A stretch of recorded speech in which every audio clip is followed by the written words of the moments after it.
Olá, amigos do canal de conhecimento Dr. Agro. Vamos para mais um Boletim Agro 30, o último desse ano. Você teve a chance de acompanhar aí outros 11 boletins mensais, onde eu procuro trazer para vocês. Quando eu falo vocês não conseguem ver aí, mas tem uma equipe por trás aí de 10 pessoas. Aliás, hoje vocês vão ver, porque a equipe vai aparecer nas fotos lá do final.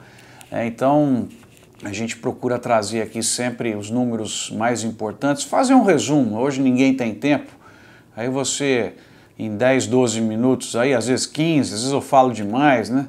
Você consegue ter aí a minha leitura do mês, da nossa equipe, pode ouvir na caminhonete, indo para a fazenda, ou enfim, são os pontos principais aí que a gente tem. Queria começar então, como sempre, falando do passado, os principais fatos que marcaram os meses de novembro e dezembro no agro brasileiro e mundial. Na economia, temos boas notícias aí. A previsão para o PIB desse ano fechar acima de 3% e algo próximo a 1%, 0,8% no ano que vem. Isso dito pelo Boletim Focus do Banco Central. Eu acho que vai ser mais e torço para que seja mais como brasileiro torcedor do nosso país, né? Em relação aos preços globais, um ponto interessante é que 2022 fecha com um aprendizado, né? Nós passamos em março, abril, maio pelos maiores preços das commodities alimentares da história. Só que agora eles estão em queda já pelo 8º mês consecutivo. Então, os cereais caíram, os óleos vegetais e o açúcar subiu um pouco, mas o índice está agora em 135,7. Então, esse é um bom momento aí da economia mundial, porque preço muito alto não é bom também, né? A inflação em novembro subiu 0,41%, no acumulado nós estamos com 5,90%, mas é bom porque é a menor taxa dos últimos 21 meses, né, de acordo com o IBGE. Em relação aos grãos, que a gente tem aí? A estimativa da Conab vem se mantendo, ela está ao redor de 312 milhões de toneladas, o que daria 15% a mais do que a safra do ano passado. As lavouras, no geral, é lógico que o Brasil é um tapete produtivo imenso, né? Você tem lugar que está sofrendo agora, como o Rio Grande do Sul, você tem lugar, uma faixa ali em Goiás, Mato Grosso do Sul, que sofreu também, mas no geral vem vindo bem. Laninha deve trazer poucos impactos aí para 2023, a expectativa lá na NOAA, e torcer para que as chuvas possam vir logo, principalmente no Rio Grande do Sul. Eu sei que o milho está difícil aí, mas a soja ainda dá para dar uma boa salvada. A expectativa do USDA, que traz o balanço global, aí, principalmente do milho e da soja, né, que são os que mais interferem aqui na gente, veio bem estável em relação a outubro. Aliás, ela vem vindo bem estável aí. No milho, nós temos uma situação de pressão maior, porque a expectativa é de uma produção ligeiramente inferior e na soja, por sua vez, um pouquinho acima. Então, se tiver que apostar nos preços aí, a soja é um ligeiro viés de baixa e o milho provavelmente de manutenções. Veio apenas alguns ajustes aí, mas as quantidades estão muito próximas do que eu comentei com vocês aí no mês passado.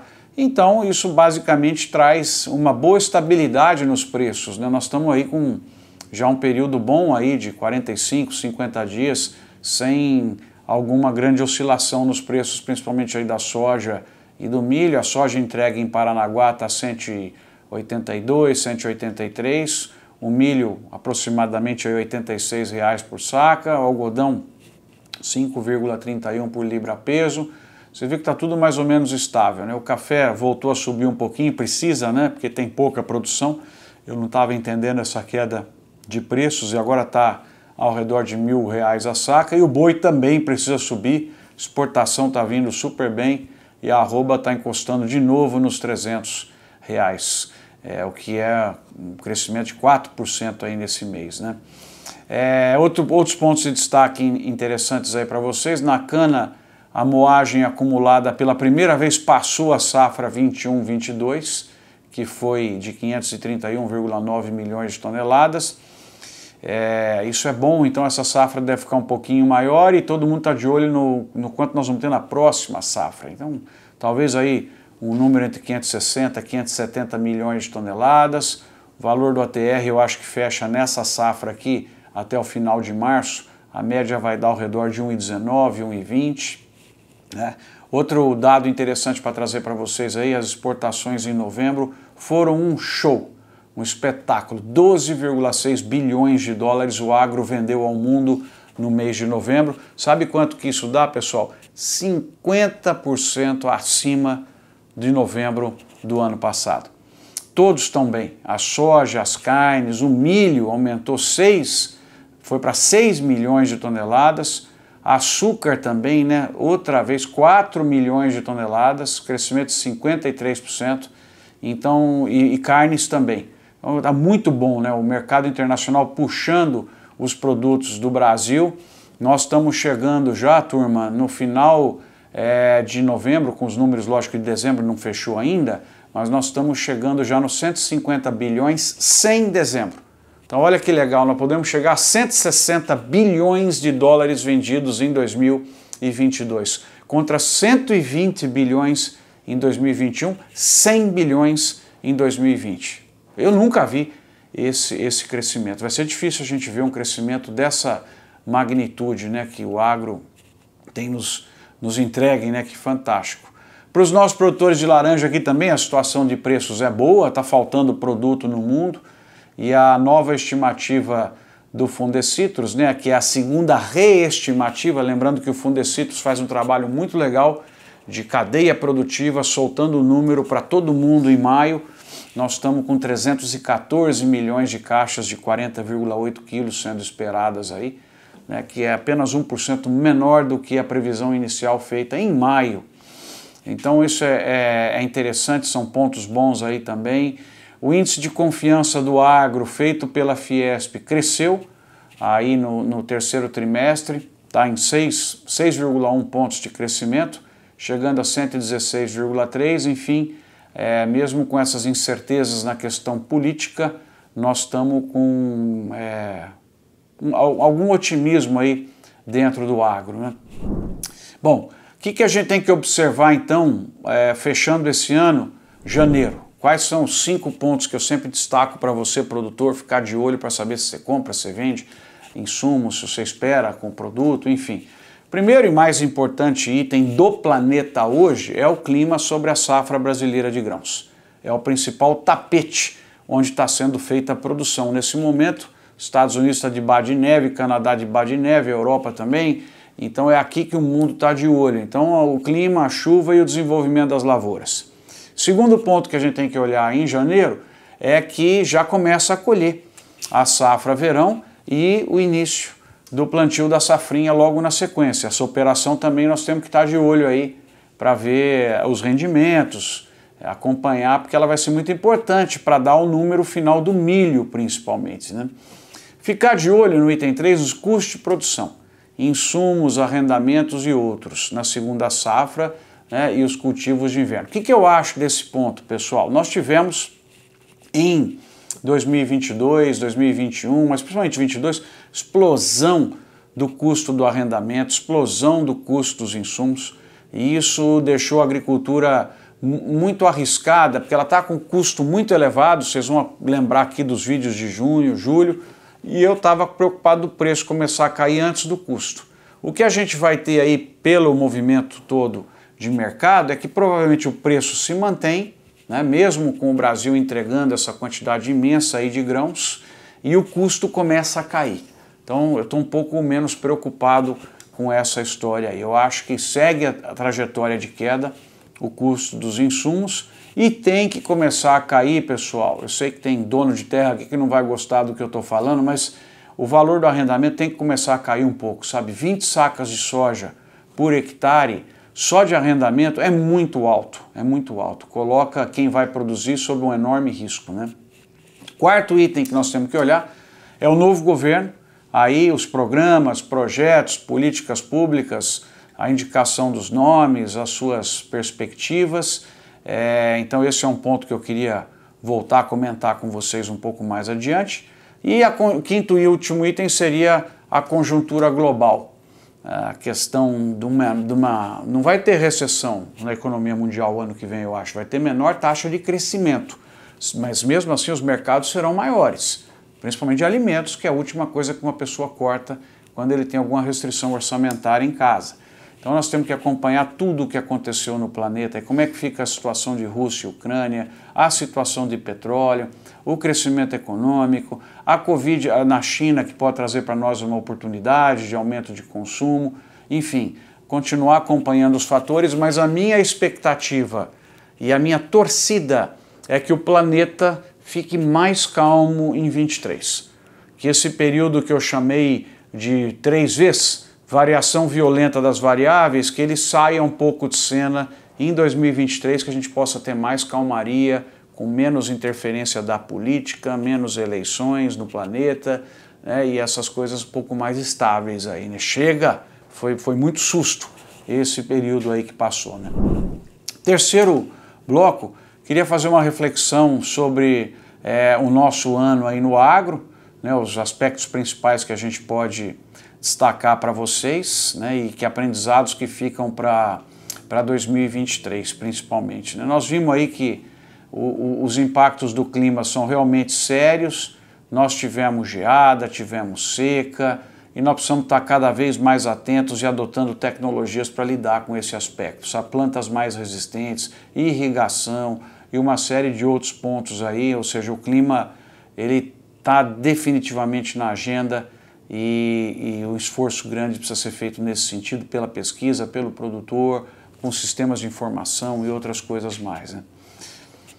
Custos, já falamos aqui que foram muito elevados, então, saber certinho a hora de comprar bem, aplicar só onde precisa, gestão por metro quadrado, né? Tomar muito cuidado aí nas suas tomadas de decisão, não entrar em pânico. Quanta gente não está me ouvindo aqui agora e não viu lá em janeiro, fevereiro, março, quando eu dizia, cuidado, não vai fazer muita estocagem de insumos, porque não tem embargo para o Brasil, vai chegar fertilizante, a situação dos defensivos vai melhorar, então quem apavorou e comprou muito e fez estoque hoje está se arrependendo aí, e é isso. Então a gente tem que olhar, conversar e torcer para acertar, né? Então quem planejou e manteve um pouco de calma, acho que teve um resultado melhor aí também, né? Em relação à quantidade, nós tivemos um ano bastante positivo para o setor, com a grande oferta de grãos e de outras culturas, resultado do trabalho e da resiliência dos nossos produtores, pequenos, médios e grandes. Lembrar que a agricultura brasileira é uma só, de produtores de menor porte, porte médio e porte grande. Quase todos são familiares. Então, precisa evitar também essas separações que são colocadas aí.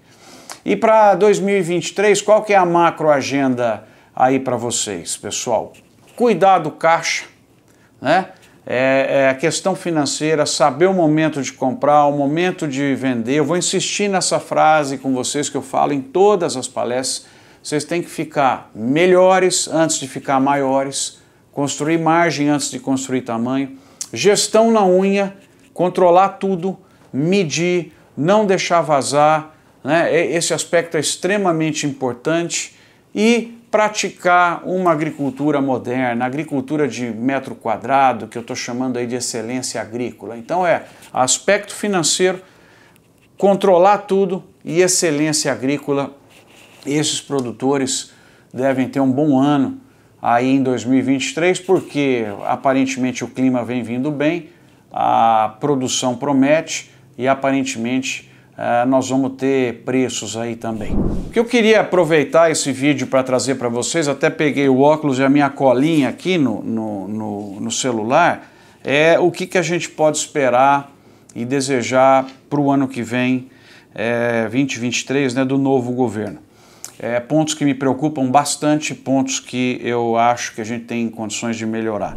Eu acho que um ponto que me deixa mais tranquilo é o quadro institucional que a gente tem agora para 2023, que é uma oposição mais forte, uma capacidade de mobilização da sociedade, facilidades de controles, acesso direto a deputados e senadores, o que transforma o campo de atuação do novo governo em muito mais limitado do que era em 2003. Não pode sair das 4 linhas porque a reação vai ser extremamente grande e eficaz.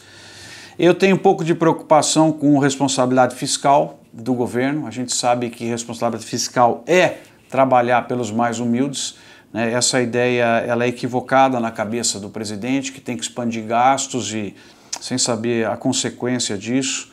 Eu acho que a questão de imagem internacional do Brasil com o novo governo deve melhorar porque é um governo que tem mais apoio da mídia internacional, de ONGs, né, e outros. Acho que o esforço de abertura de mercados internacionais também pode, a despeito de um trabalho espetacular feito pela ministra Tereza Cristina, Marcos Montes, eu acho que o Brasil tem condições de ampliar a abertura de mercados internacionais. Eu acho que o ambiente para receber investimentos internacionais também tem condições de ficar melhor, né? Eu tenho muito medo dos riscos de interferência em preços de mercado, interferir na Petrobras, interferir em preço de gasolina, limitações, colocar alterações tributárias e restrições de volumes, tudo isso aí vai ser um retrocesso muito grande, tem que ficar uma mobilização para não deixar essas coisas acontecerem. Tenho medo também de deteriorar o ambiente regulatório trabalhista, de mão de obra e sindical. Acho que melhora o ambiente de treinamento, de capacitação de mão de obra. Acho que esse é um ponto que tem tudo a ver com o novo governo. Tenho preocupação também de haver uma deterioração do arcabouço regulatório ambiental, da velocidade de investimentos e outros licenças que nós precisamos. Tem que ficar de olho, não deixar isso daí acontecer.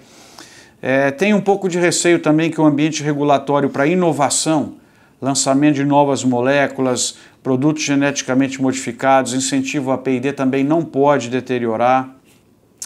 Tenho grande preocupação com deterioração das despesas administrativas e da agilidade do Estado. Acho que não é necessário aumentar o número de ministérios. Por favor, não cometam o equívoco de dividir o Ministério da Agricultura em 2. Todo o trabalho para pequeno produtor, que é importante, que é um dos pontos que deve melhorar com esse governo, a agricultura de pequeno porte, programas de distribuição de alimentos para pessoas com fome, para o combate à fome, que eu acho ótimo, políticas para agroenergias renováveis, todos esses aspectos que eu acho que melhoram com esse governo novo, podem ficar no Ministério da Agricultura. Então não vamos dividir em 2, vai dificultar a coordenação, e aí uma ideia esdrúxula que surgiu aí de chamar um outro ministério do Ministério do Alimento Saudável, e aí o ministério tradicional ele é do que então? Isso é um erro, não vamos tocar isso daí para frente, manter um mapa forte, né, com secretarias que possam dar conta de todos esses programas aí, e também não deixar deteriorar o ambiente regulatório para os brasileiros de origem indígena, quilombolas e outros, e também não deixar com que o protagonismo de ONGs e outros grupos de pressão diminua a velocidade de crescimento da agricultura brasileira.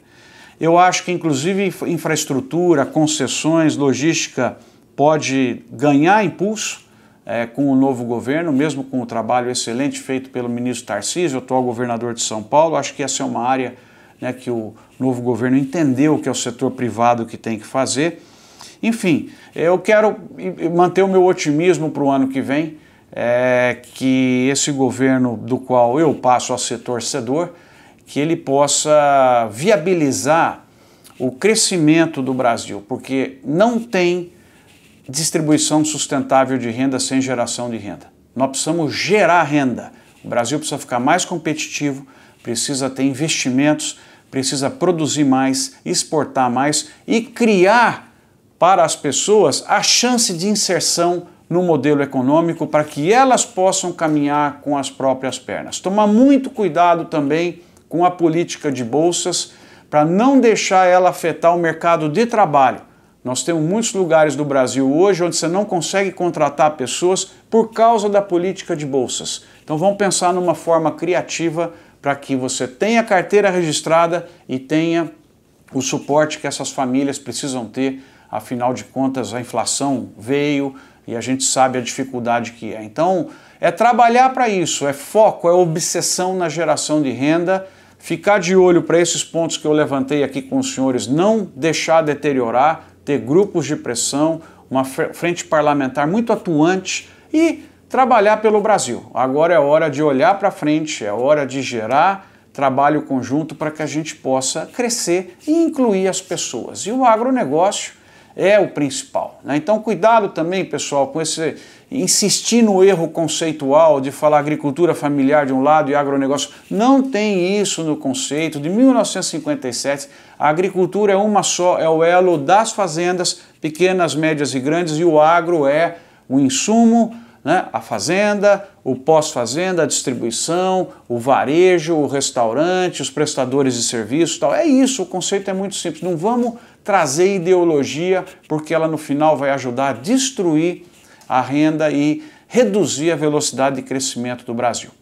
É isso daí. Então, queria agradecer vocês pela companhia. Foi um excelente ano de 2022, pudemos trabalhar bastante e agradecê-los, né, por seguirem aí esse canal do conhecimento. É um canal de respeito, é um canal que traz propostas para a gente poder crescer. Então, me despeço aqui de vocês, desejando um Natal espetacular, um ano de 2023 que a gente possa ter muita paz no Brasil, muita paz nas famílias, né? Esse semestre foi horroroso em termos de briga, de discussão, ninguém aguenta mais isso, né? Vamos para frente de uma forma unida para que a gente possa crescer e que 2023 possa ter, antes de mais nada, muita saúde e muito trabalho para vocês, porque um grande país se faz com trabalho, antes de mais nada. Então, obrigado pela audiência. Aqui me despeço, convidando quem quiser ficar, que possa acompanhar aí as nossas fotos tiradas com as pessoas do agro, os eventos, as imagens. Fica aqui conosco e ao final também um convite para vocês aqui. Tive o privilégio de visitar o canal do Panamá e aqui no finalzinho do vídeo eu convido vocês para ficarem e ver que emoção que é os navios passando lá, né? A diferença de altura entre os dois oceanos, as eclusas funcionando, algo que a gente estudou nos livros aí de geografia, né? Desde 1912, se não me engano, funcionando lá. Só cerca de 30, 35 navios conseguem cruzar por dia, né? Pra vocês terem uma ideia, um navio carregando grãos, a taxa que ele paga é de $300 mil, $400 mil de pedágio para poder atravessar. Então vocês vão ver umas imagens legais aí ao final. Fiquem aí, quem tiver paciência, para conhecer um pouquinho também o canal do Panamá. Com isso a gente fecha isso e deseja para vocês um grande abraço. Obrigado, pessoal.